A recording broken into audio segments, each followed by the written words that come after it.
Merci d'être au rendez-vous sur Medi 1 pour le décryptage de l'actualité sanitaire. Aujourd'hui, dans Hebdo Santé, une question cruciale. Une femme atteinte d'endométriose peut-elle avoir un enfant? Des femmes essentiellement touchées par cette maladie sont avec nous pour en parler. Mesdames, merci donc d'être sur le plateau d'Hebdo Merci à Santé. vous. Olive Gandonou Adjei, vous êtes la présidente fondatrice de l'ONG Endo Women Afrique. Bonjour. Bonjour, monsieur. Abou Victoire Carole, vous êtes la présidente de l'association Agir contre l'endométriose. Vous allez bien? Oui, ça va. D'accord. Alors donc merci d'avoir accepté de participer à cette émission à la faveur de la journée mondiale contre l'endométriose célébrée le 27 mars. Et vous avez donc toutes les deux un intérêt pour cette maladie. On en parle au cours de cette émission. Mais avant, je vous propose donc cette vidéo réalisée par Ferdinand Kouakou et Mel Berchel pour vous faire une idée de ce que c'est que l'endométriose. Pour comprendre l'endométriose, il faut voir de plus près l'appareil génital de la femme, précisément dans l'utérus, où l'on retrouve une couche qui recouvre l'intérieur de la cavité. On l'appelle endomètre. Sous l'influence des hormones, cette couche de tissu grossit en attente d'un embryon. Et s'il n'y a pas de fécondation, cette couche se désagrège. Ce sont les règles. Puis, l'endomètre retrouve son épaisseur d'origine. Ce qui crée les conditions d'une endométriose, c'est en fait quand certaines de ces cellules parviennent à sortir de l'utérus. Elles peuvent alors s'accrocher à d'autres organes. Or, ces cellules ont les mêmes caractéristiques que l'endomètre et elles répondent au rythme hormonal pendant les cycles menstruels. Conséquence, elles se développent, se congestionnent, puis saignent, ce qui irrite les tissus aux alentours. Ces cellules créent finalement des lésions et même sur ces zones. Plusieurs organes peuvent être touchés à la fois chez une même patiente. Pour les femmes touchées par l'endométriose, cela peut provoquer de la fatigue, des règles très douloureuses, la douleur pendant les rapports sexuels, la difficulté à uriner. Mais les douleurs ne sont pas provoquées uniquement par ces cellules à l'intérieur de l'utérus. C'est ce que les médecins ont détecté au cours des dernières années. L'endométriose est à la fois extra-utérine, avec ses tissus échappés entre guillemets, mais elle se joue aussi dans l'utérus même. Car, à cause de la maladie, ces muscles vont se contracter de manière anarchique, ce qui, pendant les règles, peut même perturber l'écoulement du sang. Tous ces effets sur le corps peuvent alors provoquer l'infertilité. La maladie provoque un état inflammatoire chronique dans le bassin et entraîne aussi des adhérences entre les organes. Elle peut faire apparaître des kystes sur les ovaires. Tout cela peut perturber les mécanismes de fécondation. Voilà donc, on en parle mesdames, succinctement donc résumer l'endométriose. Est-ce que ça a été bien résumé? Il y a des choses qu'on n'a pas dit dans cet élément? Non, je dirais que tout est bon, c'est parfait, c'est bon. D'accord. Alors, est-ce que chacune d'entre vous peut nous faire, je vais dire, revivre un peu son expérience avec cette maladie? Ok, vraiment, je vous remercie de me donner l'opportunité de venir m'exprimer sur cette maladie qu'est l'endométriose. Je dirais que cette maladie, depuis pratiquement 7 ans que j'ai été diagnostiquée souffrant de cette maladie, ça n'a pas été facile. Comment ça a commencé? Non, c'est l'élément majeur même, c'est les douleurs. C'est ce qu'on a entendu tout à l'heure. Oui, les douleurs, oui, la douleur. À tous les niveaux. Oui, oui. Parce que généralement, on dit qu'il n'y a pas de douleur. Bon, là, je veux dire, c'est dans des cas quand même rares. Mais la plupart du temps, c'est par des douleurs que ça se manifeste. Prenons mon cas. Depuis l'âge de 18 ans, je dirais, j'ai commencé à avoir cette très forte douleur-là. Et malheureusement, pour moi, il y a eu cette errance médicale, puisque le corps médical aussi, je dirais, voilà, une tranche, pas tout le monde, mais voilà. N'a pas pu détecter n'a très pas vite. pu, oui. Donc, en parenthèse, je dis aussi qu'il faut vraiment que le corps médical se forme vraiment à 100% sur cette maladie. Donc, nous avons mis vraiment, je dirais, 5 ans avant qu'on puisse me dire de quoi est-ce que je souffrais. Et puis, peu de temps après, j'ai subi ma première intervention. Donc voilà, je dirais que c'est pas facile, mais aujourd'hui, on arrive quand même à se faire un moral d'acier. Et puis, avec ces traitements pour soulager, voilà, on arrive à pouvoir avoir une vie paisible. Donc, cela fait 27 ans que vous vivez donc, avec cette maladie. Oui. D'accord, on mettra donc cela, la formation des agents de santé, vous l'avez dit tout à l'heure, on mettra ça dans les recommandations. Tout à fait. Voilà, justement pour que cela soit pris en compte. Alors, Abou Carole, de votre côté, ça fait combien de temps que vous vivez avec cette maladie? Ben, moi, mes règles ont commencé depuis l'âge de 14 ans. 13 ans, 14 ans, les douleurs ont commencé vers, aux premières heures déjà, à 13 ans, 14 ans. Après ça, j'étais là, je prenais des médicaments, juste des calmants. Quand ça m'empêchait d'aller à l'école, je restais à la maison. C'est comme ça que j'ai vécu la maladie. Au début, vous vous êtes dit que c'était des règles douloureuses, comme chez toutes les femmes. Voilà. Et puis, pas chez toutes les femmes, pas comme chez beaucoup de femmes, ok. Voilà. On est allé chez les médecins, des gynécos. On ne m'a jamais parlé de l'endométriose. On me disait non, ce sont des règles douloureuses. Arrivé un moment, on m'a dit mes ovaires étaient gros, ce qui provoquait la douleur. On m'a mis sur traitement. Après ça continue en fait. Jusqu'à 3 ans de cela, je suis tombée dans les pommes, je suis tombée évanouie et le lendemain, je suis allée à l'hôpital. Et le diagnostic est tombé me disant que je souffrais de l'endométriose. Combien de temps après 20 ans. 20 ans après? Oui. D'accord. De 14 ans à aujourd'hui, ça fait 20 ans. D'accord. Donc ça fait combien de temps que vous savez que vous souffrez? Ça fait 3 ans. Ça fait 3 ans maintenant. Voilà. D'accord. 3 ans. Et c'est après mon diagnostic que j'ai commencé à vraiment faire des examens vraiment approfondis pour savoir à quel niveau mon endométriose était. Malheureusement, mon endométriose actuellement est à un stade assez avancé. Donc, on prévoit d'autres traitements. Parce qu'avec l'endométriose, sachez qu'on a des problèmes d'enfantement. D'accord. Voilà. Du coup, il faut vraiment faire un diagnostic assez tôt. Donc, vous n'arrivez pas à enfanter? Oui. D'accord. Et cela a créé donc un déclic et vous avez mis en place donc cette association. Dès les premières heures que j'ai reçu mon traitement, le même jour, j'ai commencé à me documenter sur l'endométriose et je me suis rendu compte qu'en Côte d'Ivoire, on n'en parlait pas du tout. Voilà, on n'en parlait pas, il n'y avait pas d'association, il n'y avait rien, je ne voyais rien, moi particulièrement. Et comme ça, j'ai ouvert une page Facebook. En moins d'une journée, il y avait plus de 200, 300 femmes qui se sont abonnées à la page. Et il y a des femmes qui me revenaient en inbox, me disent oui, j'ai les mêmes douleurs. Mais je ne sais pas si vraiment la maladie dont vous parlez, c'est de ça que je souffre. Automatiquement, je leur dis, madame, la première des choses, allez-y vous faire consulter par un gynécologue. Pas par un généraliste, mais par un gynécologue. Comme ça, lui, il pourra vous orienter. Et lorsque même le gynéco vous dit, non, peut-être c'est les règles douloureuses, ça va passer, dites-lui, est-ce qu'il n'y a pas l'endométriose? S'il ne sait pas, parce que ça arrive. Ça arrive que le médecin... Il y a encore des médecins qui ne savent pas, des gynécologues. Au jour de maintenant, il y a des médecins qui savent. Parce qu'il y a plein de... Qu'il existe une maladie qu'on appelle l'endométriose. Et même des gynécologues? Oui, il y a certains gynécologues qui ne savaient pas. Ou qui connaissaient la maladie, mais qui ne savaient pas réellement ce que c'était. Quel organe ça touchait, quel était le traitement à suivre. Vraiment, de manière approfondie, ce que c'est l'endométriose. Donc la maladie était méconnue à ce point. Voilà. D'accord.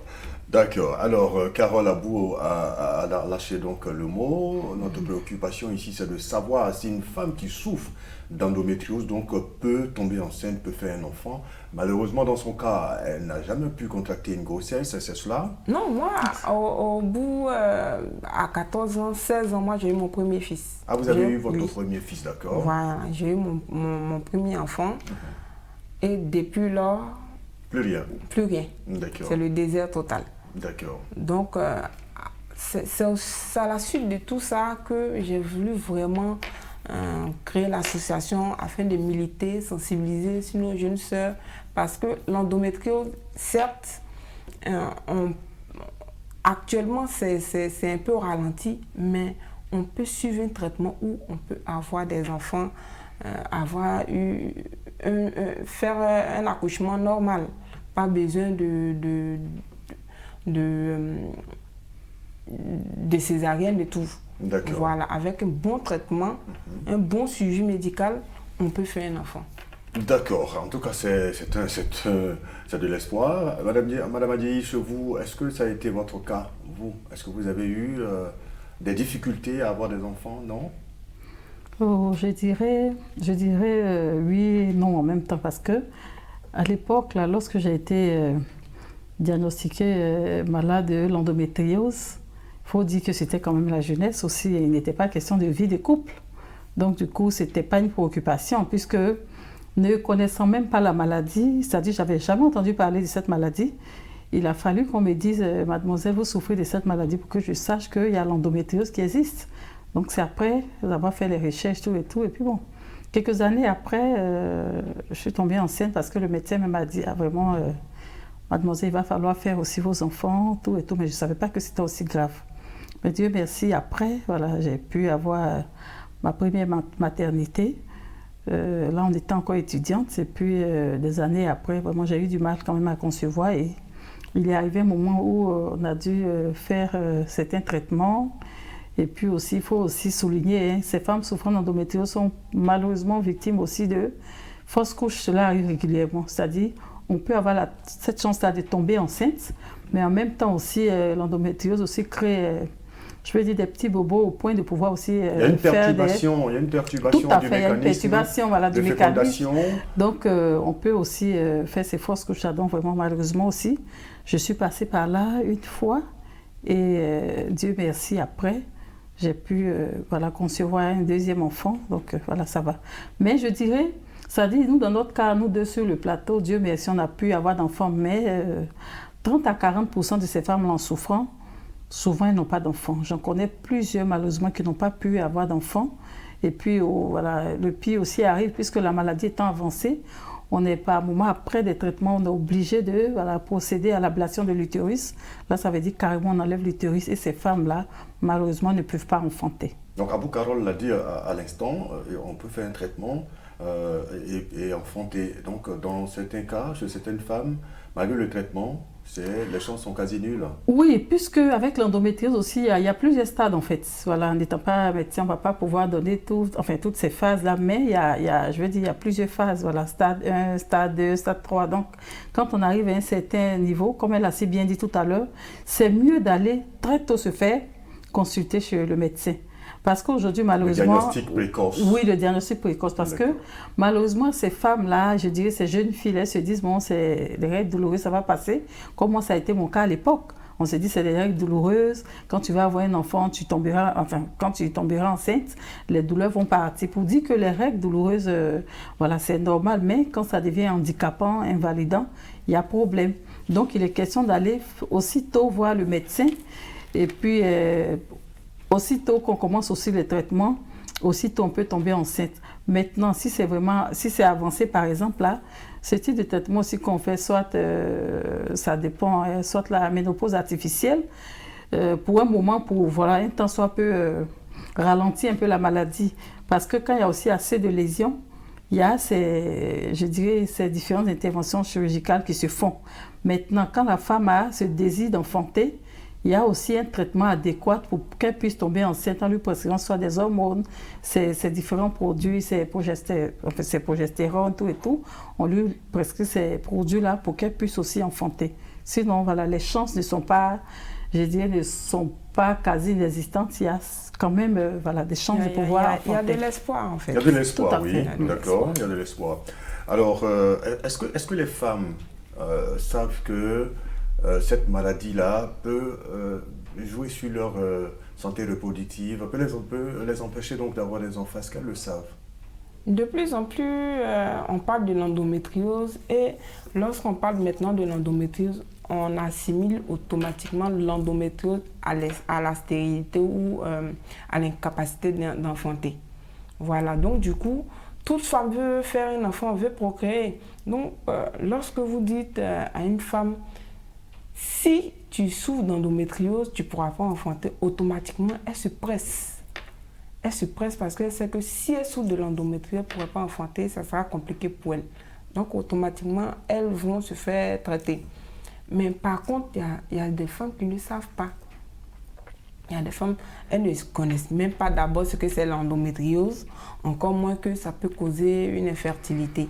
Donc, c'est un peu ça. C'est pour ça qu'on est là, en train de sensibiliser vraiment pour que ces femmes-là puissent se faire consulter, pour qu'un bon diagnostic soit fait et puis elles commencent assez tôt le traitement. Un bon diagnostic, mais un diagnostic rapide. Voilà, parce que plus on tarde, comme dans mon cas, plus on tarde, les cellules peuvent prendre partout. Parce que nous ne restons pas seulement dans les organes reproducteurs, non. L'endométriose peut toucher l'intestin, le cerveau, le poumon, certains muscles. Vous, dans votre cas, vous m'avez dit que vous avez souvent des difficultés à marcher. Oui, parce que les douleurs t'empêchent de marcher. Les vomissements, il y a tellement plein. En fait, c'est pour ça qu'aujourd'hui, l'endométriose est une maladie assez complexe. Parce qu'on ne sait pas déjà ce que provoque. Jusque-là, on n'a pas pu identifier la cause véritable. Voilà, on ne connaît pas encore ce que... On a vu dans le schéma, on a dit que lorsque l'endomètre ne reçoit pas, comment dire, de fécondation, il y a donc le sang qui se désagrège. Oui, et c'est ce qui provoque donc les règles. Mais qu'est-ce qu'il fait que les cellules s'éparpillent et s'attaquent donc à d'autres organes? Ça, vous n'avez pas, les scientifiques n'ont pas encore compris. Voilà, à ma connaissance, non, parce que c'est des recherches que les gens sont même en Europe, les recherches sont encore poussées. Les gens continuent de chercher ce que c'est l'endométriose réellement, quelles sont les causes et surtout, comment atténuer la souffrance des femmes. Des femmes, d'accord. Voilà. Les recherches sont en cours. Voilà, alors donc vous avez utilisé, je vais dire, cet aspect des choses en sensibilisant les femmes pour leur dire que si vous avez l'endométriose, vous risquez donc de ne pas avoir d'enfants, de sorte à amener donc les femmes à se faire dépister. Voilà. Le dépistage se fait où? Il n'y a pas de centre de dépistage réellement, c'est juste une consultation. D'accord. Madame Adéhi, la consultation se fait comment? La consultation, comme je l'ai dit tantôt, c'est-à-dire suite à ces douleurs-là, suite à ces anomalies qu'on constate, il est question d'aller se faire dépister, mais c'est généralement chez les gynécologues. Voilà, eux, ils sont spécialistes. Maintenant, par moment aussi, nous, les femmes, quand on a des bobos, généralement, on va voir ces sages-femmes, tout et tout. Donc, elles essaient aussi à leur façon. Parce qu'il y a certaines sages-femmes aussi qui savent un peu ce que c'est que l'endométriose. Voilà. Donc, quand elles voient que c'est vraiment... c'est compliqué, mais ce n'est pas à leur niveau, elles vous envoient vers les gynécologues. Donc, vraiment, c'est bon d'aller très souvent voir les gynécologues, ces spécialistes-là, pour qu'ils puissent...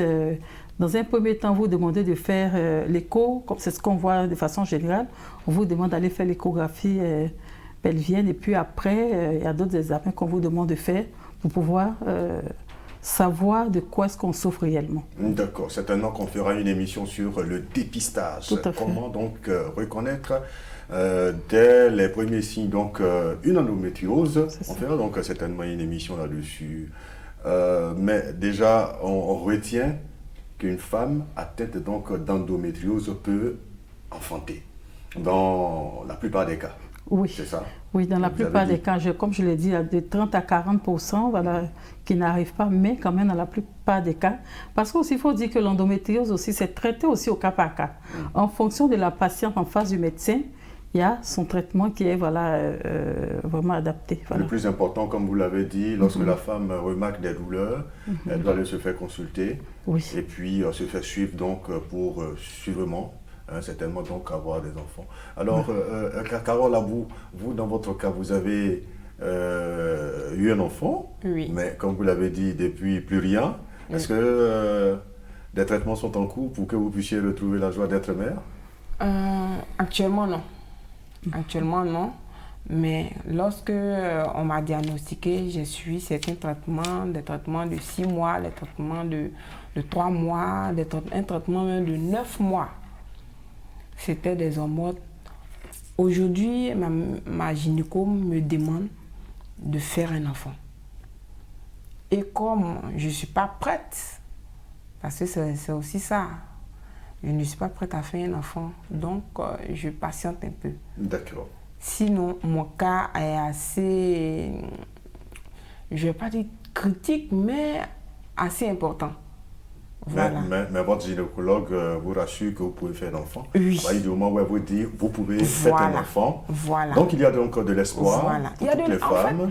En toutes les femmes, il y a de l'espoir. Et puis sachant que l'endométriose peut toucher plusieurs organes. Oui. Or, l'appareil de l'utérus, voilà, de l'appareil de reproduction de l'enfant. Voilà. Okay. Ça peut toucher ailleurs. Donc ne soyons pas alarmistes. Voilà, laissons la porte à l'espoir. D'accord. Alors, à la faveur donc de cette journée, vous l'avez dit tantôt, la maladie n'est pas encore suffisamment connue, même des professionnels de la santé. Vous avez recommandé qu'on puisse, disons, les former, qu'ils puissent se former. Je ne sais pas qui va les former. Mais à la faveur de cette journée mondiale contre l'endométriose, qu'est-ce que vous prévoyez faire pour sûrement sensibiliser sur cette maladie? Merci pour la question. Je dirais à la faveur de cette journée mondiale, bien avant, puisque le programme est établi aussi, disons, depuis le début d'année, voilà, pour voir un peu les actions à mener. Donc, cette année, comme ça, mon équipe et moi, nous avons commencé, c'est-à-dire ces sensibilisations aussi dans des centres de santé, je dirais, ces sensibilisations au niveau des écoles surtout. Parce que à l'époque, là, comme je l'ai dit, à 18 ans, voilà, qui allait me donner l'information? Puis Internet n'était pas développé comme aujourd'hui. Vous voyez un peu, donc aujourd'hui, ce qu'on fait, c'est la sensibilisation au niveau des écoles. Et au passage aussi, je dirais comme ça, c'est une doléance aussi qu'on va faire, puisque pour aller dans ces écoles-là, je veux dire, toutes les procédures, on vous dit, voilà, il faut un tel accord, il faut un tel accord. Donc vraiment, c'est au passage ce que je voudrais dire, avant d'en revenir à la question. Il faut pouvoir nous faciliter les choses.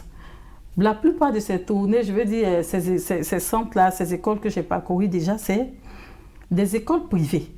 Parce qu'au niveau des écoles publiques, par exemple, on vous dira non, il faut voir le DREN, il faut voir enfin, le ministère de l'Éducation. Enfin, je veux dire, c'est toute une procédure. Je n'ai pas dit que c'est impossible, mais vraiment, ça paraît long. Et puis, voilà, finalement, ça devient un frein. Donc déjà, ce que mon équipe et moi, nous avons entamé, c'est dans des écoles. Voilà, que nous partons. Et puis, voilà, des endroits où il y a ces regroupements de femmes.